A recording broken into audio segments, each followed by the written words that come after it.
O Partido Comunista do Brasil não é mais clandestino.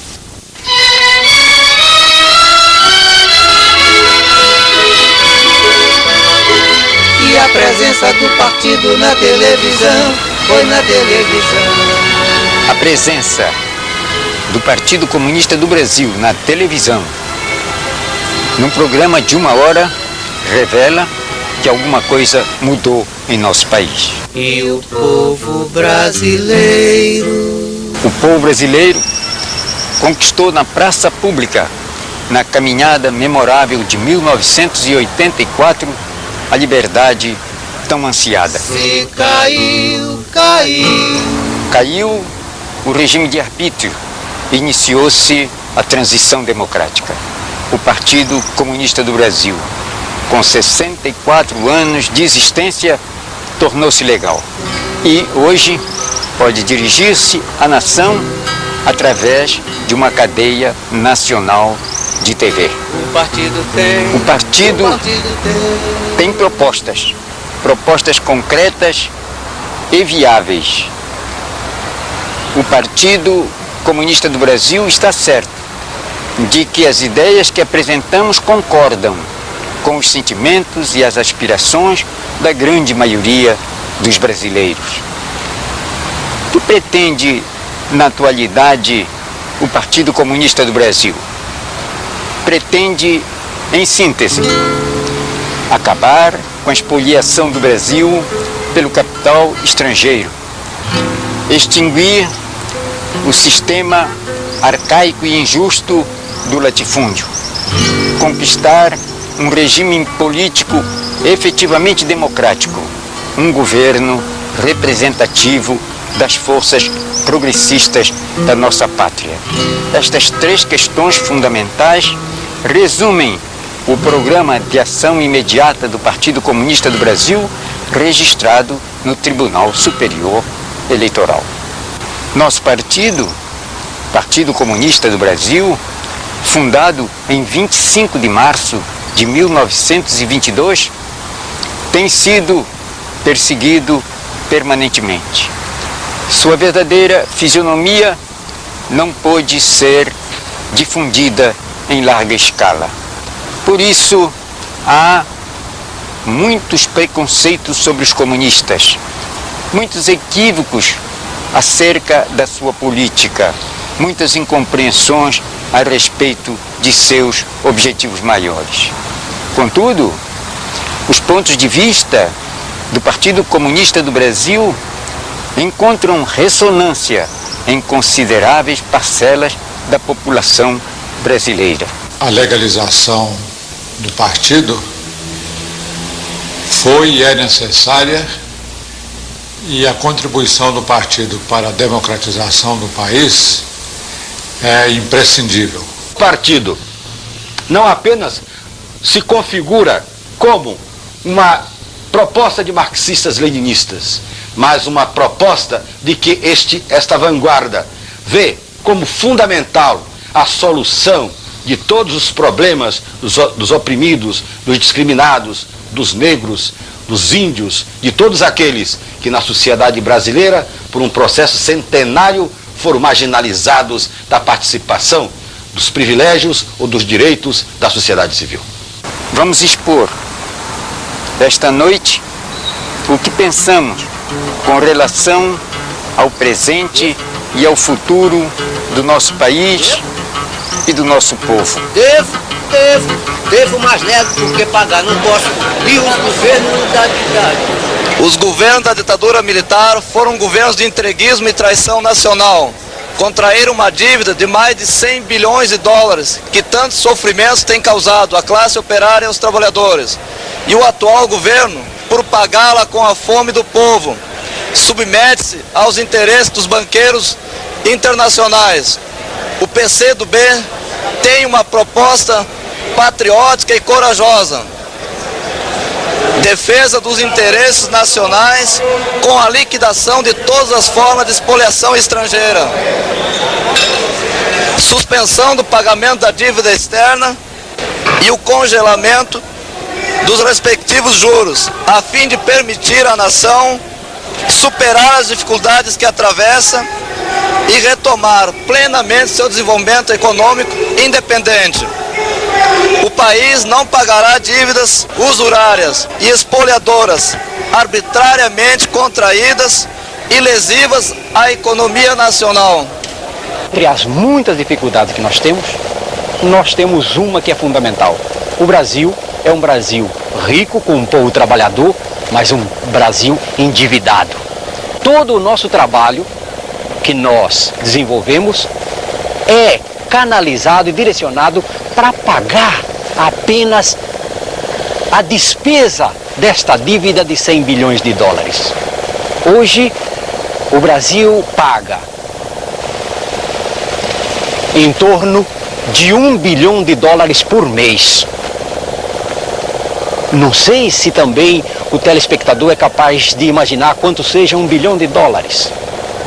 Mas vamos exemplificar porque isto facilita para que se compreenda melhor. Se nós pegássemos e aplicássemos na construção de casas populares, nós teríamos condições de construir uma casa popular a cada 9 segundos. Imaginem vocês o que seria isto. Resolveríamos em pouco tempo o problema da habitação? E não é só o que se geraria de empregos. Mas se ainda não ficou bem claro, entende?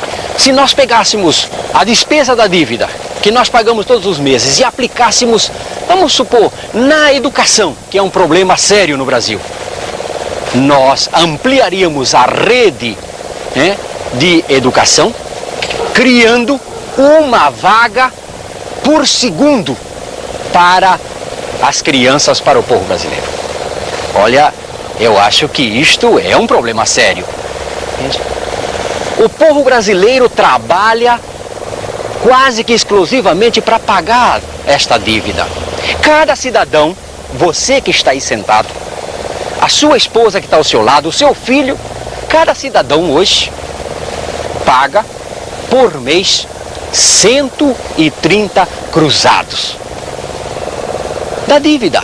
Uma dívida que não fui eu que fiz, que não foi você que fez, que não foi ninguém que fez. Foram os governantes deste país que assumiram compromissos com banqueiros internacionais, com multinacionais e hoje sobrecarrega a população.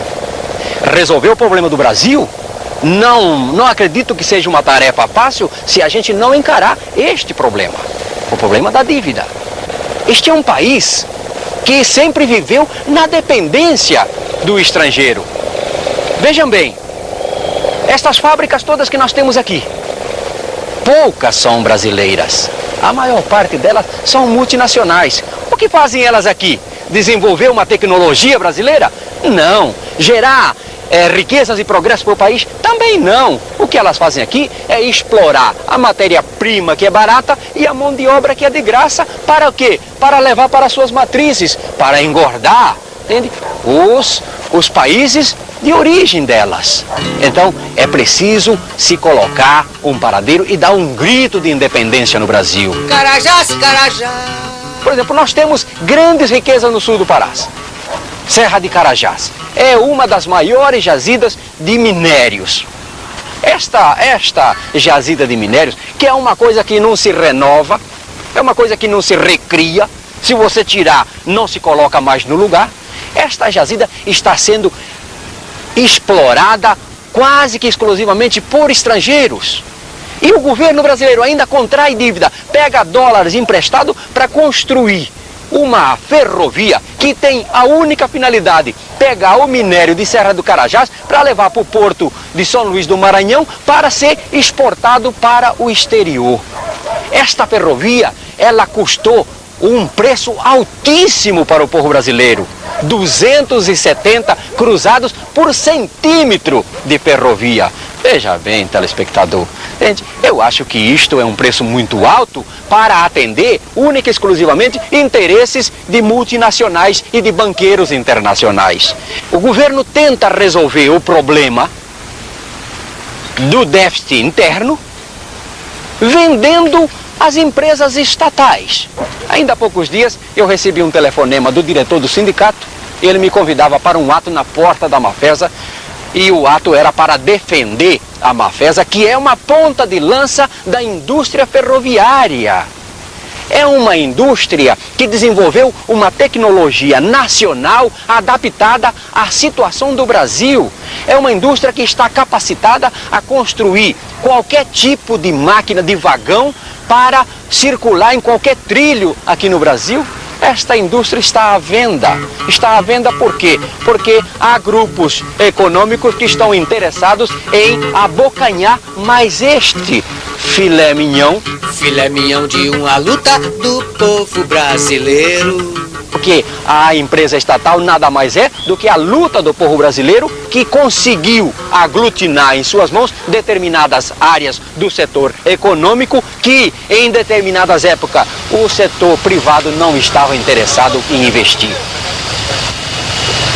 O Partido Comunista do Brasil propõe a imediata suspensão do pagamento da dívida e dos seus juros, porque só assim se estancará essa sangria constante em que o povo brasileiro está submetido a pagar uma coisa que ele não deve. Muita gente pode achar que isto é o fim do mundo. É absoluto. Nos Estados Unidos já houve suspensão do pagamento da dívida. Na Inglaterra também já houve suspensão do pagamento da dívida. Por que no Brasil não se pode suspender o pagamento da dívida, uma vez que nós estamos convencidos de que é por aí que se solucionam os problemas em que o povo enfrenta hoje? Devo, mas nego porque pagar não devo. Nesse congresso de reconstrução. Nesse congresso de reconstrução da Central Geral dos Trabalhadores, a CGT, 6.000 delegados e 1.500 entidades sindicais aclamaram a proposta de suspensão do pagamento da dívida externa. Devo, mas nego. 2.600 sindicatos de trabalhadores rurais, 4.500 trabalhadores, no quarto congresso, decidiu pela suspensão da dívida externa. Devo não. Nós, os metalúrgicos de São Paulo, também estamos atentos ao problema da dívida externa. Tanto que no nosso último congresso aprovamos a resolução da suspensão do pagamento dos juros e da dívida externa. Não devo. A União Nacional dos Estudantes, a UNE, defende com intensidade a suspensão do pagamento da dívida externa.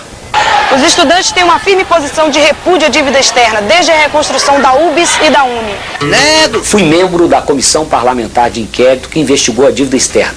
E ali, por unanimidade, a CPI chegou à conclusão de que parte ponderável da dívida é ilegítima e que o povo brasileiro não deve pagá-la. Nego de novo. No primeiro Congresso Nacional da Mulher Trabalhadora, realizado pela Conclate em janeiro em São Paulo, foi aprovado por ampla maioria a suspensão do pagamento da dívida.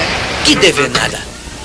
O terceiro Congresso Nacional das Associações de Moradores, realizado recentemente em Brasília, que contou com a viva participação de 7.500 delegados de todo o território nacional, representando os bairros, as vilas e as favelas, decidiu pelo não pagamento da dívida externa. Decidiu pagar, não pagar por quê? Porque o Brasil é um grande país. O Brasil é um grande país. São 8.500.000 quilômetros quadrados. Possui terras férteis, adaptadas à produção de todos os tipos de gêneros alimentícios e produtos agropecuários. Tem um clima favorável à produção agrícola e muita água que permite que essa produção seja abundante. E temos um solo relativamente plano, uma topografia favorável à motomecanização. E, acima de tudo, um povo trabalhador, um camponês altamente produtivo. E, apesar de tudo isso, constantemente se vê pela imprensa, pelos noticiários dos mais variados órgãos que existe crise agrária, que existe crise no campo, que faltam alimentos, que os preços são exorbitantes, que se importa arroz ou se importa feijão. Além disso, se ouve muito falar também de violência no campo, de assassinatos, mortes, expulsão de camponeses de suas terras. Fala-se muito também do êxodo rural, o inchaço das grandes cidades. São Paulo, Porto Alegre, Fortaleza são exemplos disso. No Brasil, tudo isso tem uma causa fundamental. Tudo isso tem uma causa básica. É exatamente a existência do latifúndio. A existência de grandes fazendeiros que concentram em suas mãos imensas porções de terras.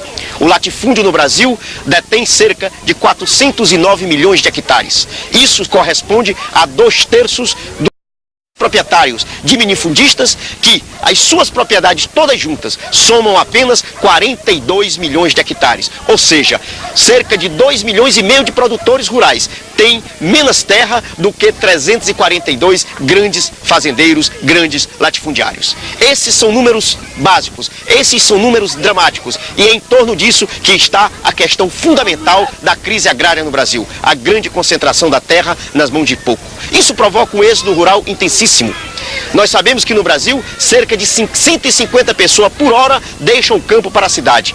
Outro aspecto que nos chama a atenção no campo brasileiro, e gerado também pela existência do latifúndio, é a grande violência existente no campo. Os números são, em certo sentido, alarmantes. Entre janeiro e outubro de 1985, foram mortos cerca de 211 camponeses, defendendo o seu pedaço de terra. Esses números se tornam mais chocantes se a gente observa em alguns estados. Por exemplo, no Pará, 83 foram assassinados. No Maranhão, 34 camponeses foram assassinados. E o recorde nacional se encontra no município de Xinguara, sul do Pará, onde 32 camponeses foram assassinados em defesa do seu pedaço de terra. Nós estávamos num grande conflito de terra, como se tem vários no estado, lá no sul da Bahia, ouviu? E um pistoleiro amando do fazendeiro Luiz Mendes Ferreira chegou no fundo da minha casa. Eu pressenti logo cedo, mas acontece que não podia sair, que a gente estava até sem lâmpada e sem arma. Quando foi o negócio de umas 8 horas da noite, eu estava no fundo do quintal, tornei a ver bater. Na hora que eu vi bater, que eu virei assim, já vi o tiro passar por mim, aí pegou na panela e na parede. Onde eu peguei a panela, entreguei ao ministro da Reforma Agrária. Meu esposo e minha filha ainda saiu, ainda viu na hora que ele correu. Agora não pôde localizar quem nem quem não. Em 85, no dia 18 de dezembro, foi assassinado mais um dirigente sindical, muito conhecido na região e principalmente estimado no Rio Maria, João Canuto de Oliveira, o presidente do Sindicato dos Trabalhadores Rurais de Rio Maria, João Canuto de Oliveira. Além de presidente do Sindicato dos Trabalhadores Rurais, era também um membro do nosso glorioso Partido Comunista do Brasil, o PCdoB. Assim, conta pra nós aí como é que foi o assassinato do seu pai. O assassinato do meu pai foi em 1984, quando ele estava em São Luís participando de uma reunião com os parlamentares da Assembleia Legislativa. Então ele participou 2 dias da reunião. À volta, quando ele chegava perto de casa, em 50 metros, foi assassinado covardemente por pistoleiros amando de grileiro e latifundiário dessa região. Queremos a reforma agrária pra ver se adquirimos a terra, pra dar o pão de cada dia, pra dar de comer, pra dar o pão de cada dia. Queremos a reforma agrária para ver se nós adquirimos a terra para dar o pão de cada dia e dar de comer também ao rico, à justiça, a todo mundo. Como também damos de comer até os objetos, os ratos, as formigas, os pássaros, tudo como a nossa custa. Reforma agrária, do nosso ponto de vista, do ponto de vista dos comunistas, do Partido Comunista do Brasil, é, antes de mais nada, terra para quem nela trabalha. É a transformação desses grandes latifúndios, é a transformação dessas grandes fazendas em propriedades dos camponeses sem terra ou com pouca terra, e que a transformarão de terras improdutivas em terras produtivas. Reforma agrária, além da distribuição da terra, é também a criação de condições mínimas de trabalho para o homem do campo. Que exista crédito, que exista assistência técnica, que seja criada uma malha de estradas adequada ao escoamento da produção. Em síntese, que seja, juntamente com a distribuição da terra, criada uma infraestrutura que permita não só que haja produção, mas que ela chegue nos grandes centros consumidores e que dessa maneira possam baixar os preços dos produtos na cidade e corretamente remunerar o camponês no seu trabalho no campo. Além disso, reforma agrária significa também a dinamização do mercado interno em nosso país. Com a realização de uma reforma agrária profunda, sem dúvida nenhuma, nós transformaremos milhões e milhões de camponeses, que até o momento são verdadeiros párias da sociedade, em cidadãos produtores, em cidadãos socialmente integrados na vida nacional e economicamente produtivos e politicamente progressistas. Nesse sentido, consideramos que o Plano Nacional de Reforma Agrária, assinado pelo Presidente da República, é um importante instrumento que facilita o avanço da luta pela reforma agrária. É claro que este plano tem limitações grandes e graves até. Em certo sentido, ele não se propõe acabar de vez com o latifúndio. Em certo sentido, ele é um plano altamente concentrado nas decisões pela Presidência da República e o Palácio do Planalto. Entretanto, esse plano, ele, na medida em que escolhe áreas prioritárias para a reforma agrária em todo o território nacional, na medida em que ele se propõe a assentar cerca de 1.700.000 famílias em 3 anos, ele criará uma situação política, ele criará um debate em torno da realização da reforma agrária, que fará com que este assunto deixe de ser um mero assunto teórico ou tratado por estudiosos das dificuldades e da crise do Brasil e passe a ser uma questão concreta a ser resolvida e a ser encarada. A classe latifundiária e a classe empresarial andam se espalhando mentiras e mais mentira a respeito do Plano Nacional de Reforma Agrária. Também estão fazendo as suas milícias privadas, seus jagunços particulares, seu exército particular, para barrar a todo vapor, a toda força, a questão da reforma agrária. Eles não pensam 2 vezes para matar, assassinar friamente quem luta pela implantação da reforma agrária. Então, nesse momento, a gente queria convidar toda a classe trabalhadora do Brasil para empunhar junto essa luta em defesa dos direitos que é nosso. O direito de ter a terra para trabalhar, de ter a terra para manter a nossa sustentação, a sustentação não só dos trabalhadores rurais, a sustentação da nação. Sai gringo, cai fora latifúndio, levem consigo as desgraças desse mundo. Vamos dividir a terra, vamos repartir o pão, vamos mudar o regime e o governo da nação. Essas duas questões, a extinção da expoliação do capital imperialista no Brasil e a liquidação do sistema latifúndio, estão intimamente ligadas ao problema do regime político e do governo da nação. A derrubada da ditadura mudou a forma de governo. Deixou de ser um governo autoritário, fascista, ditatorial. Não mudou, contudo, o regime imperante, que perdura com todo o seu cortejo de instituições, com toda a sua estrutura, com o seu caráter social. Esse regime é conservador, essencialmente reacionário. Representa o grande capital brasileiro, o latifúndio, e ainda o capital monopolista estrangeiro. Tem acontecido aparecer governo com feição democrática e governo com feição abertamente antidemocrática, ditatorial. Mas ambos, no quadro do regime existente, de uma forma ou de outra, servem às classes dominantes.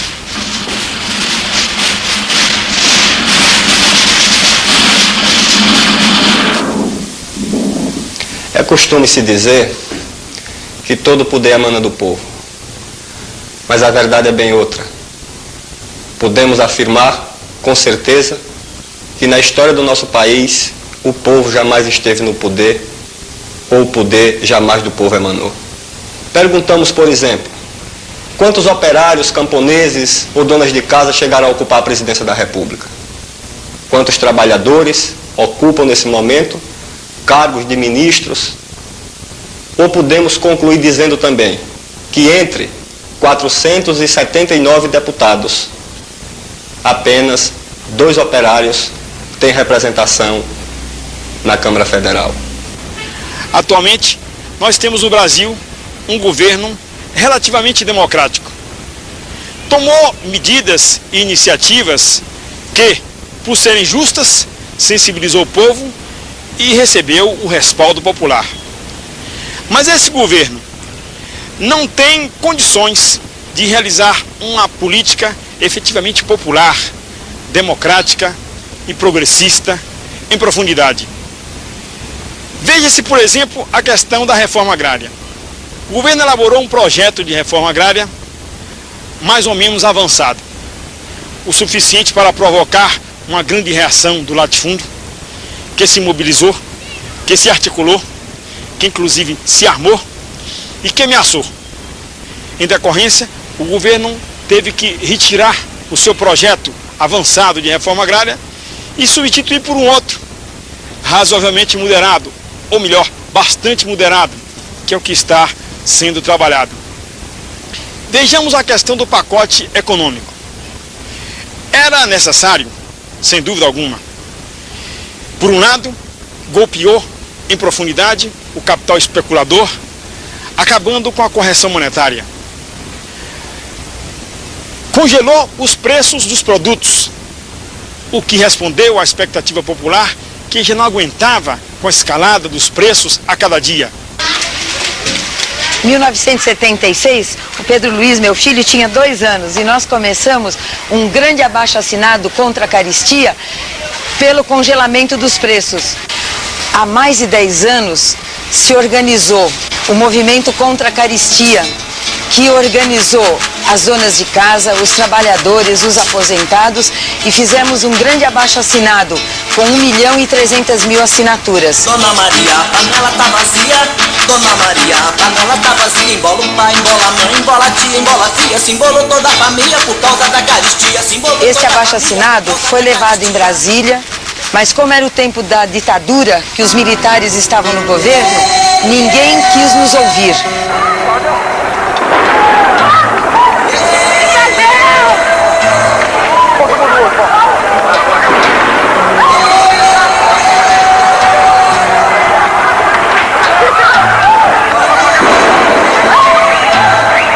O governo Sarney agora tomou essa medida que foi aceita com muito entusiasmo pelo povo e que a população, por sua iniciativa mesmo, começa a se organizar em comitês, em brigadas, em núcleos de organização na luta pela defesa do congelamento dos preços.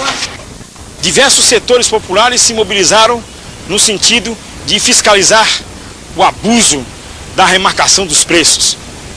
E o nosso partido, o Partido Comunista do Brasil, também manifestou apoio, embora com muitas restrições, e salientando o caráter limitado e transitório dessa medida.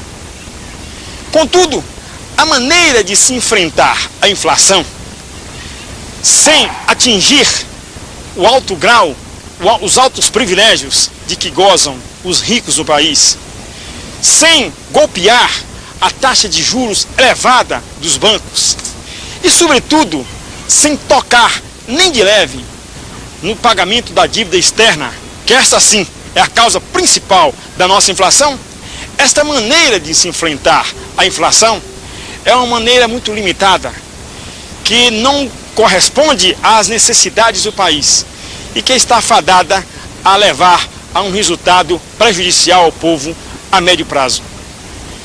Por isso, nós achamos que, sob o regime atual, não se tem condições de acabar com a expoliação do capital estrangeiro e não se extinguirá o sistema do latifúndio. Constituinte livre e soberana. A campanha pela Constituinte, que durante esse ano de 86 nós deveremos empreender em todo o território nacional, deverá tocar nessas questões de fundo da sociedade brasileira.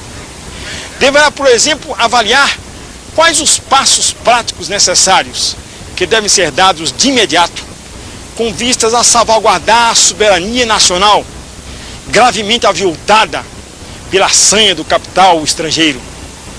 Quais os passos que devem ser dados com vistas a acabar de uma vez e para sempre, 4 séculos de latifúndio na nossa terra. Deverá investigar quais as medidas que devem ser feitas para se extinguir essa prática do militarismo em nossa terra, definindo, por exemplo, com precisão, o papel das Forças Armadas, que deve ser o de guarnecer as fronteiras da pátria e não se imiscuir na política nacional, sobretudo através de golpes militares. Por isso, nesse momento, o Partido Comunista do Brasil defende a necessidade de se resguardar e ampliar as conquistas democráticas que fizemos e de lutar por um regime democrático e progressista e por um governo representativo das forças mais avançadas da sociedade brasileira. O que você acha do Partido Comunista do Brasil? Comunista. Eu acho que é o melhor, nós temos liberdade no Brasil. Se no comunismo ele não tem pretensão de não ter erro, eles fazem sempre as suas assembleias, as suas convenções, etc. Se nós notamos algum erro no comunismo, deixemos o erro com eles. Procuremos o que é de bom nele, como a denúncia da exploração do homem pelo homem, e de Deus também. O comunista é um cristão sem saber. Quanto o comunismo vive mais o cristianismo do que eu vivo. Quanto comunista dá sua vida, é torturado, prejudica a sua família, e eu não segui sofrer o que os comunistas têm sofrendo pelo seu ideal. Ideais, caminhos, ideais, união do povo. Esses são os objetivos do partido. Mas para nós chegarmos aos objetivos, atingirmos esse objetivo, é fundamental nós vermos o caminho para chegar lá. Qual o curso que nós vamos adotar para conseguir esses objetivos. E para nós a questão essencial aí está exatamente no problema da unidade do povo. O povo precisa se unir para conseguir esses objetivos. Aquela frase famosa que se diz sempre nas movimentações de massa de que o povo unido jamais será vencido, é inteiramente correto. Os comunistas lutam por essa união sem sectarismos, sem exclusivismos, sem atitude já partidária de antemão. É necessário, portanto, a unidade ampla, a unidade de todos aqueles que querem exatamente lutar pelos interesses do povo. Essa união não se dá no vazio. A unidade se processa em torno de uma plataforma comum que defenda os interesses maiores do povo e da nação. O Partido Comunista do Brasil tem 7 pontos a propor a você para concretizar essa unidade. Primeiro ponto, suspender imediatamente o pagamento da dívida externa e dos respectivos juros. Essa é uma posição aprovada em todos os congressos, todos os encontros populares. Os brasileiros não aceitam mais passar fome e trabalhar para enriquecer os banqueiros internacionais. Ponto 2. Reforma agrária para pôr fim ao monopólio da propriedade da terra. Essa é uma aspiração generalizada. Pôr fim ao latifúndio. E, no mínimo, colocar em prática o Plano Nacional de Reforma Agrária e ampliar os seus limites. Ponto 3. Redução da jornada de trabalho para 40 horas semanais e estabilidade no emprego. Com a modernização das máquinas, com o desemprego, é urgente, é uma reivindicação unânime dos trabalhadores, essa reivindicação. Ponto 4. Garantia do efetivo congelamento dos preços. Isso hoje é um sentimento que une milhões e milhões de brasileiros, independente de partido, de religião, todos são contra a remarcação dos preços. Ponto 5. Contra a privatização das empresas estatais. Em torno do barulho que se faz em torno dessa questão, está, na verdade, um plano para desnacionalizar o patrimônio que são as empresas estatais. Ponto 6. Revogar a Lei de Segurança Nacional, a Lei de Greve, a Lei de Imprensa e todo o lixo autoritário herdado do regime militar. Não se pode prosseguir com as mudanças no país sem se criar um clima efetivo de liberdade em nossa pátria. Ponto 7. Constituinte, democrática e progressista. Esse é um passo da maior importância. É um confronto político que se dá entre a direita que se rearticula e o povo que quer o progresso, que quer a liberdade. A possibilidade de união do povo é real. Isso é verdadeiro. Os fatos, a vida, está aí para demonstrar. Vamos pegar alguns exemplos mais recentes. A CGT, a Central Geral dos Trabalhadores, ela é exatamente agora uma central que vai jogar um papel importante em defesa dos interesses dos trabalhadores, dos operários de todo o Brasil. A CONAN, que recentemente se reúne em Brasília, reúne milhares e milhares de moradores de bairro para defender os seus interesses. A UNE, a União Nacional dos Estudantes, que congrega milhares de universitários e defende os interesses desses estudantes. A CONTAG também, que reúne milhares e milhares de camponeses. A UBS, a União Brasileira de Estudantes Secundaristas, que congrega também um conjunto de estudantes secundaristas que se reúne e defende seus interesses, seus direitos, discute as suas questões. Tudo isso são exemplos importantes dessa unidade do povo. Mais recentemente também, esse conjunto de ações de massas, esse conjunto de atos em que o povo participou em todo o Brasil e lutou pelas diretas, pelas eleições diretas. Tudo isso também é uma demonstração clara dessa unidade, a unidade que pode vir de baixo, a unidade que pode vir da base. Essa, portanto, é uma questão para nós muito importante. Nós conclamamos os democratas verdadeiros, patriotas, os homens progressistas desse país, para exatamente juntar forças, como um homem só, nesse sentido da unidade do povo, defender a unidade popular. O que a senhora acha do partido? Muito bom. Porque o melhor é o vai ou racha. Há muito tempo existia uma perseguição no candomblé, através da polícia. As casas candomblés eram fechadas através de cavalaria, eles brigavam, quebravam tudo, acabavam com tudo. E também, na época, existia também uma perseguição com o PCdoB. Uma perseguição incrível. E o PCdoB lutou muito para combater essa perseguição com a polícia. Uniu-se ao candomblé e fizeram alguma coisa pró da comunidade. E nisso, hoje, somos todos liberal. O PCdoB, já, atualmente, como todos conhecem, é um partido que está em nossa comunidade conhecidíssimo, que antigamente não poderia nem se falar no comunismo.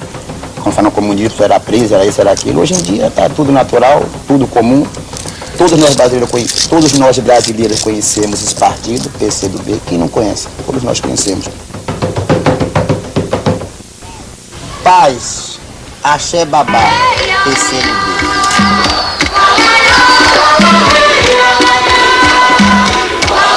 E você, conhece mesmo o PCdoB?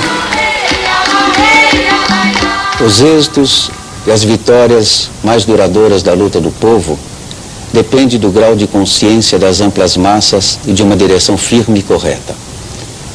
O nosso partido vem sempre procurando contribuir decididamente para a formação e a elevação da consciência política dos trabalhadores e do povo, assegurando-lhes correta e justa direção. É dessa maneira que nosso partido tem marcado a sua presença no movimento popular. Mas atenção, amigos, em nosso país aparecem hoje dois partidos que se denominam Partido Comunista. A nós não interessa nenhuma confusão a esse respeito. O verdadeiro partido da classe operária, fiel ao marxismo-leninismo, fundado em 25 de março de 1922, é o Partido Comunista do Brasil. Existe outro, com a denominação de Partido Comunista Brasileiro, que surgiu no cenário político brasileiro no segundo semestre de 1961. Essa escolha por um novo nome não foi um acontecimento casual. Na verdade, era a opção por outras ideias, por outras concepções. Era o abandono dos princípios revolucionários pelo caminho da conciliação de classes. Era o abandono, a ruptura com o velho e tradicional partido da classe operária para fundar um outro, com outra ideologia, com outra política que nada tem a ver com a classe operária. Para camuflar, para escamotear essa mudança, essa opção diferente, esse agrupamento tenta confundir a história, tenta inclusive apresentar-se como o partido que foi fundado em 1922. Os próprios documentos oficiais desmentem esse embuste. Eu tenho aqui em minhas mãos um documento que assinala o registro do Partido Comunista do Brasil em 1922, na data de sua fundação. Eu tenho aqui também em minhas mãos o registro definitivo do Partido Comunista do Brasil, no Tribunal Superior Eleitoral em 1945. E tenho também aqui em minhas mãos o documento de registro do Partido Comunista do Brasil em 1985. O partido que não trocou de nome, que não trocou de bandeira, que não trocou de cor, que manteve-se fiel à teoria científica da classe operária, que manteve-se fiel ao proletariado e às suas lutas revolucionárias, é o Partido Comunista do Brasil. Nosso partido atua de forma organizada em todas as entidades de massa, nos sindicatos trabalhadores urbanos e rurais, nas associações populares, nos diretórios de grêmios estudantis, nos movimentos de jovens, de mulheres e de negros e nos centros de atividade cultural, artística e esportiva. Para cumprir esse papel, o partido estrutura as suas organizações de base nas fábricas, principalmente nas grandes empresas, nos bairros e nas escolas, nos povoados, nas fazendas e nas usinas, nas favelas e nos conjuntos residenciais. Enfim, onde o povo se reúna e se congregue. Eu também quero saber e vou mostrar pra você como é que funciona e todo mundo vai ver no bairro de Campo Limpo, a base do PCdoB. Os ônibus andam lotados dia e noite. Então o que eles estão fazendo? Eles estão segurando os ônibus, na hora do rush. Então aqui na nossa região, na região de Campo Limpo, a pessoa que entra às 6 horas no serviço tem que sair 4 horas de casa. Mas isso não é para trabalhar lá na cidade não, quem trabalha em Santo Amaro. Então, agora vocês vejam, você passa na garagem, os ônibus estão lá na garagem. Tá entendendo? Porque eles alegam que eles não estão tendo lucro. Mas é uma mentira muito grande porque os ônibus estão super lotados. Né? Se não teve aumento de gasolina, de petróleo, como é que eles estão tendo prejuízo? Como é que se explica isso? Né? Se o salário do operário também foi congelado, por que eles explicam que tem que despesa por causa de pagar salário? Então isso aí, companheiros, eles não querem, porque isso está sendo também apoiado, isso é bom o povo saber, todo mundo saber, o prefeito Jânio Quadro está dando todo apoio aos empresários. Ele não quer esse congelamento porque ele já tinha feito acordo com os empresários de 5 mil cruzeiros a passagem da condução. Então ele tá louco da vida com isso. Mas ele vai se danar, ele e a cambada dele, porque nós vamos manter esse congelamento. Vamos ou não vamos, pessoal?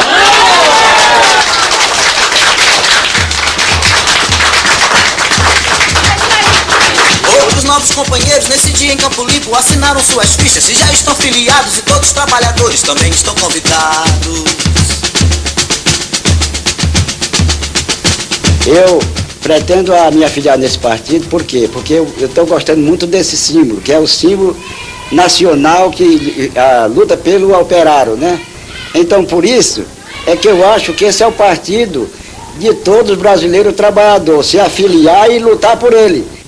O Partido Comunista do Brasil tem sido sempre um fiel intérprete das mais sentidas reivindicações da classe operária. Participou ombro a ombro com o povo e com os trabalhadores nas lutas pelo direito de greve, por estabilidade de emprego, pelas férias e descanso remunerado. Batalhou e continua sempre lutando pela liberdade e pela autonomia sindical. Foi o primeiro partido a lançar as ideias do socialismo científico no Brasil. Foi o pioneiro na luta pela reforma agrária que garante o direito de posse à terra aos camponeses com a liquidação do latifúndio. Participou ativamente da fundação das Ligas Camponesas e dos Sindicatos dos Trabalhadores Agrícolas. O partido sempre esteve à frente dos movimentos pela liberdade e pelo progresso do país. Empenhou-se com denodo na luta contra o fascismo e o Estado Novo. Levantou a bandeira da redemocratização em 1945. Participou na primeira linha na gloriosa campanha patriótica em defesa do petróleo nosso. Nestes últimos 21 anos, o partido foi um batalhador incansável, sem medir sacrifícios na luta contra a ditadura militar. Dezenas de seus militantes caíram lutando no Araguaia em defesa da liberdade e dos direitos do povo. O PCdoB foi o que pagou o maior tributo na luta contra a ditadura. Milhares de comunistas foram perseguidos, foram presos e torturados. Perto de 100 foram assassinados. Alguém que ainda é vida. Tá faltando alguém, jamais partiu. Tá faltando alguém, que hoje é cada um de nós. Tá faltando alguém. Queremos aproveitar essa oportunidade e render aqui as homenagens a todos que tombaram, que deixaram o seu sangue na luta por um Brasil novo, na luta por um Brasil onde os trabalhadores possam viver com dignidade. O partido, que as forças reacionárias tudo fizeram para destruir durante os 21 anos do regime militar, ressurgiu nas praças públicas ombro a ombro com o povo, na luta pela anistia, nas greves 78 e 80, nas jornadas pelas diretas e no apoio aos candidatos únicos das oposições. As bandeiras vermelhas dos comunistas tremularam lado a lado com as bandeiras dos outros partidos e organizações. O povo sustentou-as e defendeu-as. O partido é hoje legal. Está organizado em todos os estados e territórios da nação, não só nas capitais, mas em mais de 700 municípios do interior. Suas sedes recebem centenas de trabalhadores, jovens e mulheres que vão procurar conhecer a posição dos comunistas sobre os importantes problemas da nação. Qualquer sociedade democrática ela tem que ter a participação das mulheres, né? As mulheres sempre foram muito discriminadas, sempre foram muito oprimidas. E é necessário hoje que elas se unam, que elas lutem, porque, sem dúvida nenhuma, uma sociedade que queira de fato a emancipação e a liberdade, ela só é possível de conseguir isso com a participação das mulheres. E depois o PCdoB não apenas tem isso no seu programa, não apenas apoia e participa das lutas das mulheres. Ele faz mais do que isso, ele incentiva a organização das mulheres dentro do próprio partido. O partido é o PCdoB. O único partido que tem condição do trabalhador que se identifica com o proletário é o PCdoB. A gente saiu de São Paulo com uma equipe de filiação para vir filiar no Congresso da classe trabalhadora aqui na Praia Grande, e o que a gente sentiu foi a grande receptividade dos trabalhadores brasileiros do campo e da cidade ao partido da classe operária. Nós trabalhando aí a questão de um dia com uma equipe de 5 companheiros, conseguimos filiar 41 novos companheiros no PCdoB. Desses companheiros, quase 15 companheiros são diretores de sindicatos importantes de todo o Brasil, do Pará, de Maranhão, Minas Gerais, são diretores ou secretários de vários sindicatos que se filiaram no PCdoB, e outros companheiros também que se filiaram, até vereadores de outra cidade, e aqueles que não se filiaram, mas já estão querendo discutir o partido em todo o Brasil e ver como entrar no partido da classe operária. Entre no PCdoB, pelo Brasil, o povo unido vai vencer. PCdoB é a classe operária. PCdoB, o defensor do camponês. PCdoB, a força do trabalhador na luta pela terra, trabalho e liberdade. Vamos tornar a nossa pátria socialista. Entre no PCdoB, pelo Brasil e por você. O Partido Comunista do Brasil é um partido democrático. A propaganda da reação sempre procurou apresentá-lo como sendo uma organização fechada, sectária, encerrada em si mesmo. Bem ao contrário, o nosso partido sempre procurou atuar com uma ampla visão política. Está estruturado e dirigido a partir de suas bases. É uma organização aberta à discussão de todos os problemas importantes. Ainda há pouco, a Comissão Diretora Nacional realizou em Brasília, nas dependências do Congresso Nacional, uma importante reunião que contou com a presença dos representantes de todos os estados do Brasil, inclusive com a presença da imprensa que acompanhou toda a reunião e os seus debates. O partido é um partido da classe operária, mas recebe em suas fileiras todos os que, honestamente, lutam em favor dos explorados e dos oprimidos, dos que desejam o progresso, a cultura e o bem-estar do povo, a verdadeira independência nacional.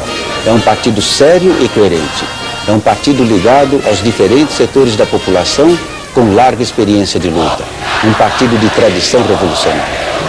Eu vejo com muita alegria que hoje o PCdoB está legalizado. Vejo como membro do movimento negro, como membro do PMDB. Vejo porque companheiros que ao longo desses anos todos têm estado conosco, a luta contra o racismo, o movimento pelas diretas, o movimento pela caristia, o movimento pela anistia, movimentos que mudaram o Brasil. E pessoas como Francé, Dr. Benedito Sintra, Dr. Jamil, pessoas que a gente aprendeu a conviver, aprendeu a respeitar na militância, no dia a dia, né?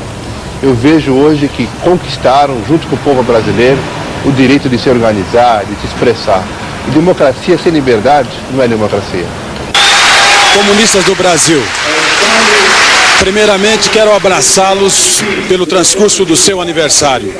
Em seguida, quero fazer-lhe uma cobrança. Os trabalhadores, a juventude desse país, pelos 20 anos de repressão, eliminou todas as lideranças trabalhadoras nesse país. Você, que teve a responsabilidade de organizar os trabalhadores durante muitos anos nesse país, a cobrança que eu faço é a seguinte: precisamos de vocês à frente da luta dos trabalhadores. Nós aqui, por exemplo, eu falo nós assim, porque não tem só eu como militante aqui, né? A gente está em todo canto, é na Associação de Amigos de Bairro, é na comunidade, tem a igreja ali, a gente participa também na comunidade, estou na PM, comissões de creche, o seguinte, está aqui em todo canto aqui e caracterizado como PCdoB mesmo. E eu me sinto muito bem no PCdoB porque a gente já se torna uma frente, né, pelo fato do pessoal ter aquela referência, o pessoal questiona muito a gente, como é do PCdoB, a gente é muito procurado aqui. Nós, trabalhadores, queremos aproveitar esse momento para demonstrar a solidariedade aos povos que estão em luta neste momento. Exemplo, a Nicarágua, que enfrenta de forma heróica a intervenção americana, a resistência do Chile contra o ditador Pinochet, os povos do Haiti e Filipinas, o povo mártir da Palestina, nossos irmãos sul-africanos rebelados contra o apartheid, o justo movimento dos trabalhadores europeus pela paz e contra os blocos agressivos da OTAN e do Pacto de Varsóvia. A luta desses povos é a nossa luta. A solidariedade internacional é uma das mais belas tradições do povo, da classe operária e do Partido Comunista do Brasil.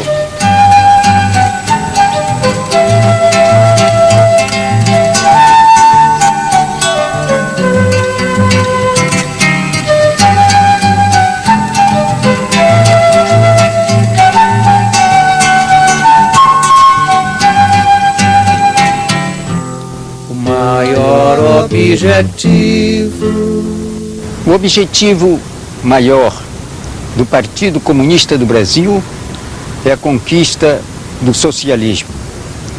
Socialismo científico, proletário em essência, apto a construir nova vida de liberdade, progresso e justiça social.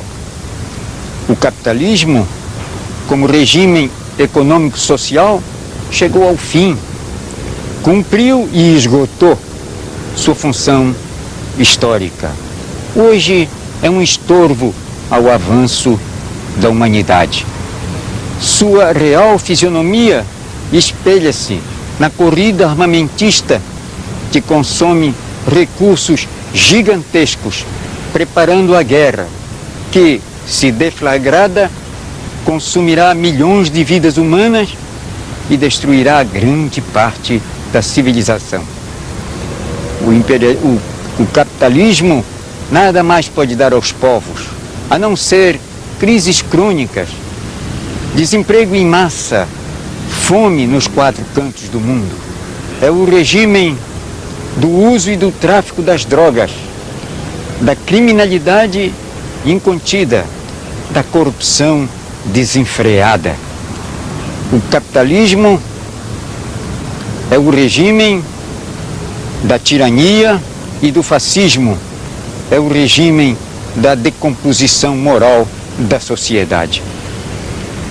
Partido Comunista do Brasil, que luta cotidianamente pelos interesses do povo e da nação, indica sempre o rumo do socialismo, porque está convencido que os males que afetam o nosso país só desaparecerão com a instauração de um regime social de nível superior.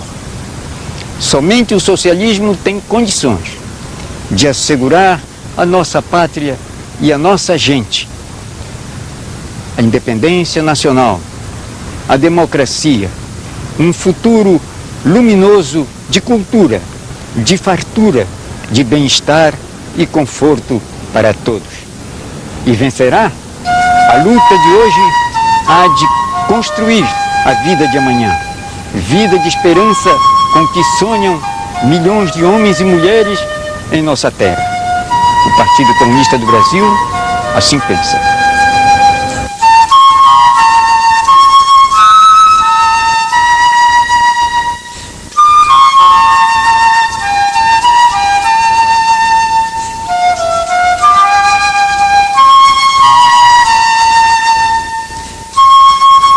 Eles pegam um poucozinho daquela terra e se apoderam de todas, com acabadinhos que são donos daquelas terras.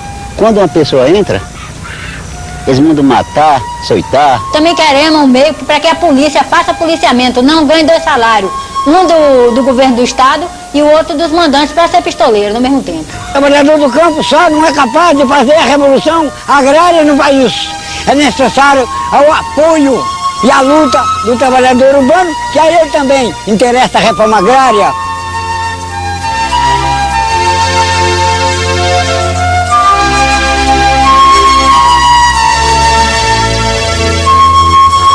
É preciso suspender este pagamento desta dívida para estancar a saída deste dinheiro, para que sobre recurso ao governo, para que aplique este dinheiro em benefício da população e no desenvolvimento deste país. A campanha pela Constituinte, que durante esse ano de 86 nós deveremos empreender em todo o território nacional, deverá tocar nessas questões de fundo da sociedade brasileira. Deverá, por exemplo, avaliar quais os passos práticos necessários que devem ser dados de imediato, com vistas a salvaguardar a soberania nacional, gravemente aviltada pela sanha do capital estrangeiro. O partido que não trocou de nome nesses 64 anos, apesar das inúmeras vicissitudes, apesar das lutas, das perseguições, que não trocou de nome, que não trocou de bandeira, que não trocou de cor, que manteve-se fiel à teoria científica da classe operária, que manteve-se fiel ao proletariado e às suas lutas revolucionárias, é o Partido Comunista do Brasil.